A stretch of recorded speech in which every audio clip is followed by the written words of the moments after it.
Hello friends, मेरे digital classes में आप लोग का बहुत बहुत फिर से नए सेशन में स्वागत करता हूं। तो पिछले क्लासेस में जो मिडिवल ईस्ट जो भारत के जो मध्यकालीन जो इतिहास है इसके बारे में लगभग 105 क्वेश्चन मैं पिछले क्लासेस में कवर कराया था। आई थिंक उस क्लास को देखे होंगे, नहीं देखे होंगे तो जाके देख सकते हैं।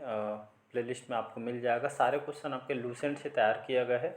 लूसेंट अपने आप में इम्पोर्टेंट है। अगर आपको पता होगा तो 90% जो क्वेश्चन आपके यहीं से उठ के आता है। ये यहाँ पे एनसीईआरटी बेस होता है।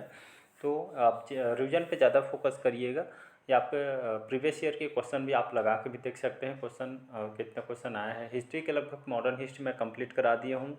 साथ ही साथ एंशियंट हिस्ट्री भी ख़त्म करा दी हूँ। जैसे आपका मिडिवल हिस्ट्री यहाँ पे ख़त्म होती है, इसके बाद हम सीधा इंडियन जियोग्राफी भारत के जो भूगोल के बारे में हम पढ़ना स्टार्ट कर दिया जाएगा। तो चलिए आज का सेशन जो है आगे बढ़ाते हैं। तो पिछले क्लासेस को अगर देखे होंगे तो देख लीजिए, फिर इसके बाद इस क्लास को लीजिएगा। तो पिछले क्लासेस जितने भी उसको पूरा देखिएगा तो आपको डेफिनेटली आपको बहुत ही फ़ायदा होगा। जितना ज़्यादा आप क्वेश्चन करेंगे उतना ज़्यादा आपका बेनिफिट होगा। तो चलिए आज का सेशन बढ़ाते हैं आगे। पहले बार आए तो चैनल को प्लीज़ सब्सक्राइब करके रख लीजिएगा ताकि जो नोटिफिकेशन है आप तक पहुंच पाए। डेली बेस पे करंट अफेयर्स पढ़ाता हूं। छत्तीसगढ़ की जीएस भी मैं कंप्लीट करा रहा हूं। छत्तीसगढ़ की जीएस मैंने कंप्लीट कर दिया है। यहाँ पे जो नाइट में जो क्लास अभी जो डर रही है आपके एग्जाम पे, चाहे पीएससी वगैरह की तैयारी कर रहे होंगे कोई भी, तो उसके लिए टेस्ट सीरीज टाइप का एमसीक्यू क्वेश्चन बनाया गया है, जिसमें से लगभग यहाँ पे जो क्वेश्चन को हम डेली बेस पे रोज़ 25-25 क्वेश्चन करेंगे तो आपके एग्जाम आगे आने वाले जो एग्जाम के लिए आप अच्छा से यहाँ पे स्कोर इसमें कर पाएंगे। तो चलिए आज के सेशन बढ़ाते हैं आगे।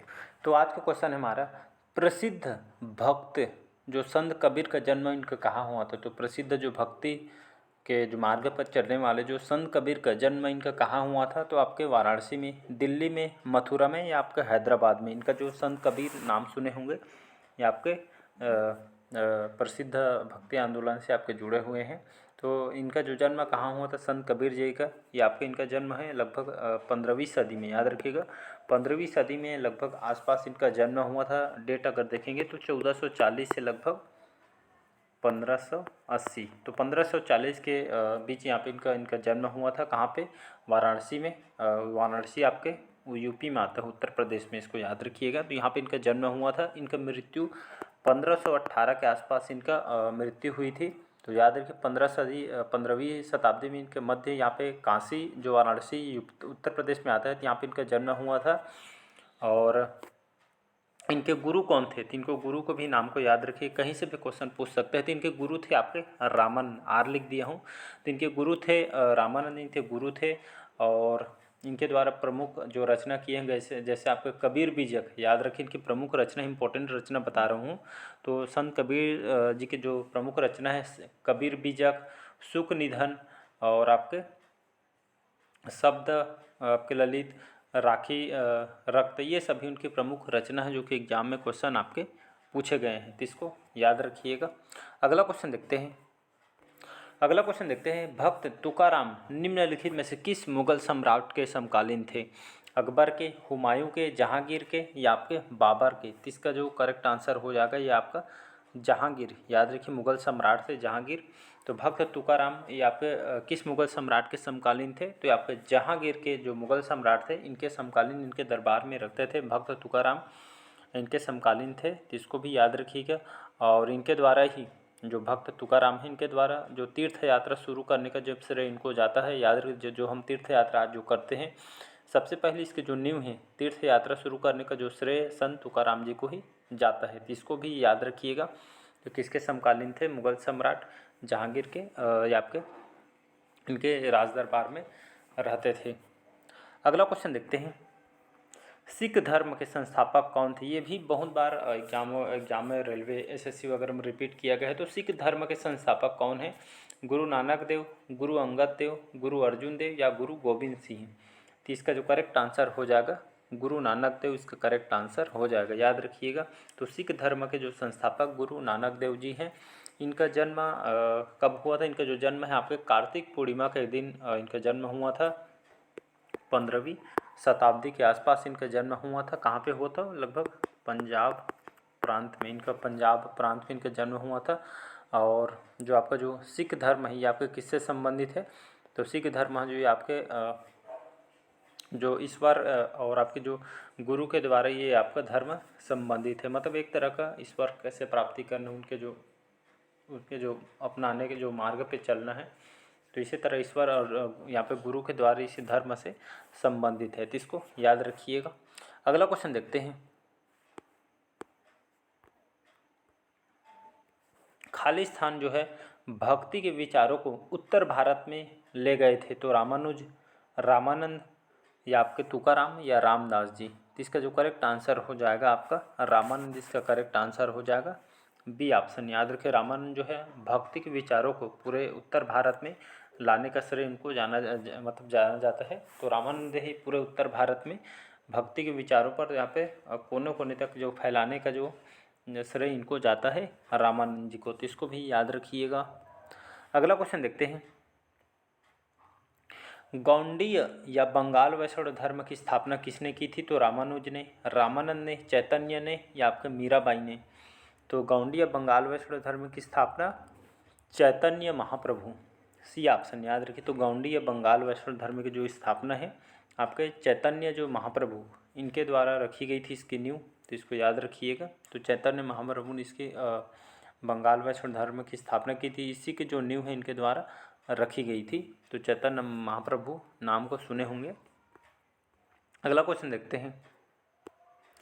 किस भक्ति संत ने पुष्टि मार्ग का दर्शन प्रतिपादित किया था, चैतन्य ने, कबीर ने, सूरदास जी ने या आपका वल्लभाचार्य ने। ये भी आपके स्टेट पीएससी में क्वेश्चन ही आपका आया हुआ है, तो वल्लभाचार्य इसका करेक्ट आंसर हो जाएगा। याद रखिएगा, तो किस भक्ति संत ने पुष्टि मार्ग का दर्शन का प्रतिपादन किया था, तो आपको वल्लभाचार्य ने। उन्होंने इस मार्ग पर चलने वालों के लिए यहाँ पे खास करके इसको निर्देश दिए थे, पुष्टि मार्ग का दर्शन कराए थे इन्होंने। और वल्लभाचार्य इन्होंने इस मार्ग पर चलने वाले लोगों के लिए यहाँ पे वल्लभ संप्रदाय की आधारशिला इनके द्वारा रखी गई थी। और पुष्टि मार्ग जो कि आपका शुद्धाद्वैतवाद, याद रख, पुष्टि मार्ग शुद्धाद्वैतवाद दर्शन पर आपका आधारित है। किस पे आधारित है, तो पुष्टि मार्ग जो आपका है शुद्धाद्वैतवाद दर्शन पे आपका आधारित है। तो इसका जो डी ऑप्शन यहाँ पे करेक्ट आंसर हो जाएगा। अगला क्वेश्चन देखते हैं। सूरसागर जो है आपका किसके द्वारा लिखा गया है, तो सूरदास जी के द्वारा, कबीर जी, वल्लभाचार्य या पुरंदरदास। तो इसका जो करेक्ट आंसर हो जाएगा सूरसागर, इसका किसके द्वारा लिखी गई है, तो सूरसागर ये आपके कौन सी भाषा में, तो भाषा को भी याद रखिए, ब्रज भाषा। याद रखिए, सूरसागर कौन सी भाषा में लिखी गई है, ब्रज भाषा में लिखी गई है। किसके द्वारा, तो आपके सूरदास के द्वारा। तो सूरसागर ये आप लिखी है सूरदास जी के द्वारा। कौन सी भाषा में लिखी है, तो इसको ब्रज भाषा में इसको लिखी गई है। तो ब्रज भाषा में महाकवि सूरदास जी के द्वारा जो भगवान कृष्ण और राधा पे ये आपके आधारित छंद है, जो किसके द्वारा लिखी गई है, तो सूरदास जी के द्वारा। उनके भक्ति में श्री कृष्ण और राधा के मैया के उनके भक्ति पे खास करके उनके आधारित ये छंद को लिखी गई है। तो इसको याद रखिएगा, इम्पोर्टेंट क्वेश्चन ये भी। अगला क्वेश्चन देखते हैं। खाली स्थान जो है आगरा के एक अंधे कवि थे जिन्होंने कृष्ण की महिमा गाई थी, तो कौन थे, सूरदास जी, कबीर जी, तुलसीदास जी या आपका चैतन्य जी। तो इसका जो करेक्ट आंसर हो जाएगा सूरदास। याद रखिएगा, तो सूरदास के थे मतलब या सूरदास जी थे जो आगरा के एक अंधे कवि थे। मतलब ये आपका जो सूरदास जी थे ये आपका देख नहीं पाते थे, एक अंधे जाने माने कवि थे। मतलब ये आपके मतलब के आँख वगैरह से देख नहीं पाते थे, लेकिन जो भक्ति थी बहुत ही मतलब कृष्ण के प्रति इनका जो भक्ति बहुत थी। तो इन्होंने आगरा मतलब आगरा में ये रहते थे सूरदास जी। तो एक अंधे थे, कवि थे, जिन्होंने कृष्ण की महिमा इनके द्वारा गाई थी। मतलब ये आपके कृष्ण के जो प्रेम के, तो भगवान कृष्ण के प्रति इनका बहुत ही स्नेह था, प्रेम था। तो इन्होंने कृष्ण की महिमा इनके द्वारा सूरदास जी के द्वारा गाई गई थी।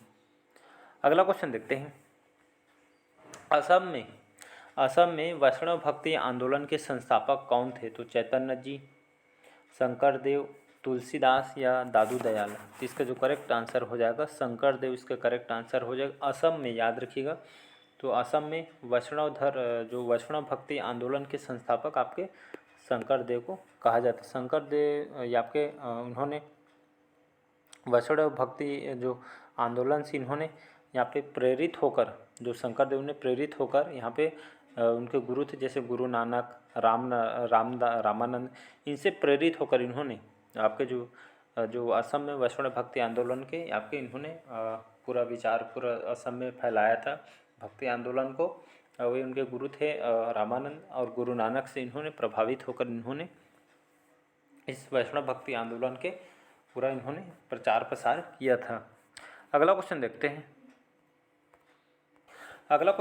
खाली स्थान जो है वैष्णववाद के राम भक्ति पंथ के एक महान संत है चैतन्य, मीराबाई, तुलसीदास या आपके सूरदास। इसका जो करेक्ट आंसर जो हो जाएगा आपका तुलसीदास, इसका सी ऑप्शन करेक्ट आंसर हो। तुलसी जो दास जी थे उन्होंने वैष्णववाद के जो राम भक्ति पंथ के एक महान संत के रूप में उभरे थे आपके तुलसीदास जी, तो इसको भी याद रखिएगा। नेक्स्ट क्वेश्चन देखते हैं। रामचरितमानस बहुत इंपॉर्टेंट क्वेश्चन है। रामचरित जो मानस है ये आपके इसके लेखक कौन है? तुलसीदास जी, कालिदास, सूरदास या रामानंद। तो इसका जो करेक्ट आंसर हो जाएगा तुलसीदास, इसका करेक्ट आंसर हो जाएगा तुलसीदास। रामचरितमानस के लेखक हैं, इसके रचनाकार भी इनको कहा जाता है। तुलसीदास जो है इन्होंने 16वीं शताब्दी में इनके द्वारा ये रामचरितमानस को इनके द्वारा लिखा गया था। और जो गोस्वामी जो तुलसीदास जी एक महान हिंदू कवि थे, और कवि होने के साथ साथ इन्होंने संत सुधारक दार्शनिक भी थे साथ में। और भगवान के प्रति इन्होंने इसकी जो प्रथम आधारशिला इनके द्वारा रखी गई थी, तो इसको याद रखिए। तो रामचरित जो मानस है किसके द्वारा लिखी गई है? इसके रचनाकार तुलसीदास जी हैं। रामचरित जो है आपके ये खास करके भगवान के प्रति उनके प्रेम पद ये आपके उनके प्रेरित होकर इस यहाँ पे रामचरितमानस को इनके द्वारा लिखी गई है, तो इसको याद रखिए। एक संत सुधारक दार्शनिक भी थे साथ ही साथ। अगला क्वेश्चन देखते हैं। दादू पंथ संप्रदाय की स्थापना किसने की थी? त्यागराज ने, शंकरदेव ने, दादू दयाल ने या पुरंदरदास ने। तो इसका जो करेक्ट आंसर हो जाएगा दादू दयाल, इसका करेक्ट आंसर हो जाएगा सी ऑप्शन।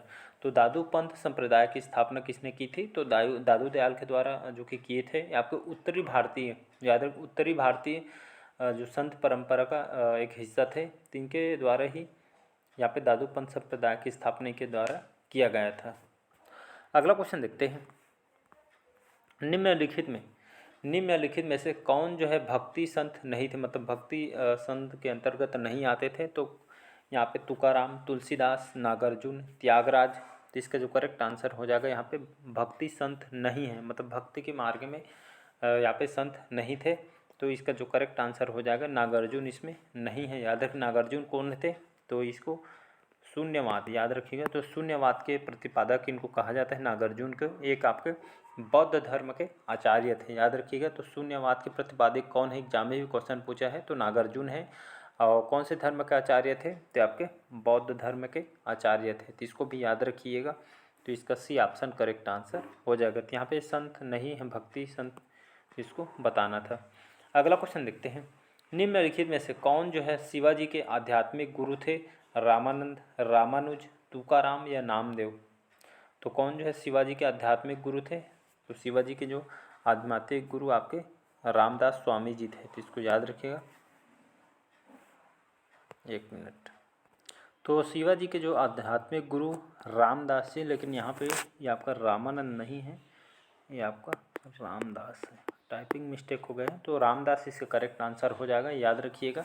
तो शिवाजी इनके बारे में पढ़े भी होंगे। तो छत्रपति शिवाजी इनको कहा जाता है। तो छत्रपति शिवाजी के जो आध्यात्मिक जो गुरु थे आपके रामदास जी थे। इनसे प्रेरित होकर इन्होंने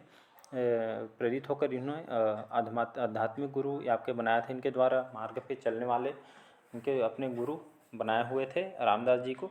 और कहा जाता है जो रामदास जी जो कि आपके महाराष्ट्र के एक प्रसिद्ध संत के रूप में इनको जाना जाता है। महाराष्ट्र के एक प्रसिद्ध संत के रूप में इसको जाने जाते हैं। तो इनको आध्यात्मिक गुरु के रूप में इनको अपनाया गया था। अगला क्वेश्चन देखते हैं, लास्ट क्वेश्चन है हमारा आज का। कौन सा भक्ति संत शिवाजी के समकालीन था? तो तुकाराम, तुलसीदास, एकनाथ या रामानुज। तो यहाँ पे कौन जो है जो कि भक्ति संत जो शिवाजी जो छत्रपति शिवाजी के समकालीन उनके राज्य में समकालीन थे, तो इसका जो करेक्ट आंसर हो जाएगा तुकाराम, इसका करेक्ट आंसर हो जाएगा। तो ये आपके जो तुकाराम जो कि एक भक्ति संघ से जुड़े हुए थे, और आपके छत्रपति जो शिवाजी के महाराज की आपके उनके राज्यों पे समकालीन थे, मतलब उस राज्य से जुड़े हुए थे। तो इसका जो करेक्ट आंसर हो जाएगा ये ऑप्शन करेक्ट आंसर हो जाएगा। तो चलिए आज का सेशन कैसा लगा कमेंट करके ज़रूर बताइएगा। पहले बार आए हैं तो चैनल को प्लीज़ सब्सक्राइब करके रख लीजिएगा ताकि नोटिफिकेशन आप तक यहाँ पे पहुँच पाए। जल्दी हम मिडवल हिस्ट्री भी ख़त्म करने वाले हूँ। तो जितने भी क्लासेस हुए हैं अभी तक के उसको रिवाइज़ करते चलिएगा। जितना ज़्यादा हो सके क्वेश्चन लगाने की कोशिश करिए। जितना ज़्यादा आप क्वेश्चन लगाएंगे उतना ज़्यादा आपका बेनिफिट होगा। तो चलिए मिलते हैं अगले पार्ट में। आज के यहीं रखते हैं सेशन को। 121 क्वेश्चन से हम नेक्स्ट पार्ट में मिलते हैं। Thank you.